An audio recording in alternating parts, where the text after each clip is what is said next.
दिवस भारताच्या इतिहासात अत्यंत भावूक आणि महत्त्वाचा दिवस मानला जातो। या दिवशी राष्ट्रपिता महात्मा गांधी यांची पुण्यतिथी आणि म्हणूनच हा दिवस देशभरात हुतात्मा दिन म्हणून पाळला जातो।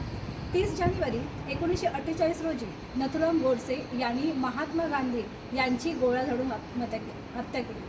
गांधीजींच्या अहिंसेचा आणि सत्याचा मार्गाचा सन्मान करण्यासाठी आणि देशाच्या स्वातंत्र्यासाठी ज्यांनी आपल्या प्राणांची आहुती दिली, या सर्व हुतात्म्यांचा स्मरण व्हावं म्हणून हा दिवस हुतात्मा दिन म्हणून पाळला जातो।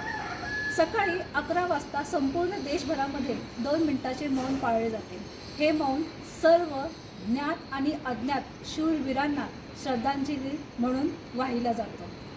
भारताचे राष्ट्रपती, पंतप्रधान आणि मान्यवर राजघाटावर म्हणजेच गांधीजींच्या समाधीवर जाऊन पुष्पचक्र अर्पण करत असतात। शिक्षण संस्थांमध्ये गांधीजींच्या विचारांवर आधारित कार्यक्रम, भाषणं असे घेतले जातात। भारतीय तिन्ही दलं या दिवशी हुतात्म्यांना मानवंदना देतात। महात्मा गांधीजींचे विचार आजही जगाला प्रेरणा देतात। हा दिवस आपला सत्य आणि अहिंसेचा मार्ग दाखवणारे आणि देशाला त्याची जाणीव करून देणारा असा आहे।